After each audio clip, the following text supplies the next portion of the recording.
Assalamualaikum warahmatullahi wabarakatuh. Perkenalkan, nama saya Agustin Ananda Mamasta.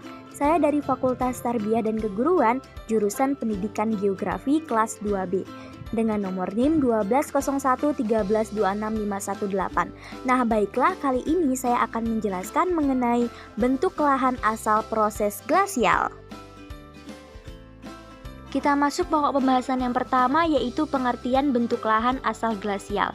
Nah, bentang alam glasial adalah lahan yang terbentuk dari akumulasi es atau salju atau gletser di suatu wilayah dengan waktu yang lama. Bentang alam glasial adalah bentang alam yang berhubungan dengan proses glasial, di mana proses glasial itu tenaga yang berpengaruhnya adalah gletser. Pertumbuhan bentuk lahan morfologi glasial pada tahap awal ini yakini yaitu lembah tertutup oleh salju, kemudian salju itu mengalami pencairan, di mana setelah mencair, lembah kembali menjadi dalam. Beberapa lembah menggantung masuk lembah utama, horn dan circuit.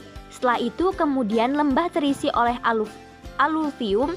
Kemudian setelah fase tersebut lembah menjadi lebih rendah dari muka air laut, sehingga pada saat pasang air akan masuk ke lembah. Nah, pokok pembahasan yang kedua adalah pertumbuhan bentuk lahan morfologi glasial. Pertumbuhan bentuk lahan morfologi glasial, pertumbuhan bentuk lahan pada tahap awal ini yakini yaitu lembah tertutup oleh salju, kemudian salju itu mengalami pencairan, di mana setelah mencair, lembah kembali menjadi dalam. Beberapa lembah menggantung masuk lembah utama, horn dan circuit. Setelah itu kemudian lembah terisi oleh aluvium. Kemudian setelah fase tersebut lembah menjadi lebih rendah dari muka air laut, sehingga pada saat pasang air akan masuk ke lembah. Nah, selanjutnya ada tipe-tipe gletser. Yang pertama adalah valley gletser, merupakan gletser yang mengalir pada suatu lembah dan dapat mengalir dari tempat yang tinggi ke tempat yang rendah. Yang kedua ada ice sheet. Nah, merupakan massa es yang tidak mengalir pada valley gletser tetapi menutup daratan yang luas, biasanya kurang lebih 50.000 km persegi. Nah, yang ketiga adalah ice cap. Ice sheet yang lebih kecil terdapat pada daerah seperti valley gletser di Laut Arktik, Kanada, Rusia, dan dataran Siberia. Yang keempat adalah iceberg.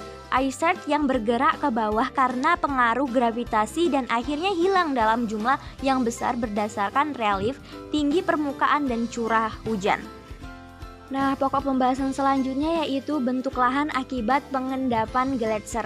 Yang pertama adalah til. Til merupakan batuan yang hancur dari dinding lembah yang terendapkan mengisi gletser, berasal dari ice sheet membawa fragmen batuan yang terkikis. Nah, yang kedua adalah erratic, merupakan es berukuran boulder yang tertransport oleh es yang berasal dari lapisan batuan yang jauh letaknya.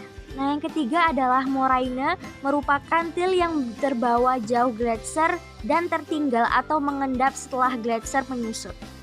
Nah, yang keempat adalah drumlin, endapan yang mempunyai bentuk topografi yang kecil dan merupakan oval hill. Drumlin tersusun terutama dari til, tetapi kadang-kadang terdiri dari massa yang berbentuk lensa yang terdiri dari kerikil dan pasir. Sumbu memanjang, drumlin biasanya sejajar dengan arah gerakan es dan kebanyakan berada dalam bentuk yang bergelombang dan disebut dengan double, triple, multiple, dan rimless. Yang kelima adalah Aunsweis, adalah dataran dengan slope rendah hasil pengendapan sungai. Pencairan es terletak di depan tubuh gletser. Nah, yang terakhir adalah kame, adalah bukti-bukti kecil hasil pengendapan dari cairan es. Keberadaan gletser pada sebuah lahan dipengaruhi oleh beberapa faktor agar tetap terjaga dan dapat bertahan. Nah, faktor-faktor tersebut yaitu yang pertama, tingginya tingkat presipitasi, suhu lingkungan yang sangat rendah. Pada musim dingin, es terakumulasi dalam jumlah yang besar. Pada musim panas, tingkat peleburannya rendah.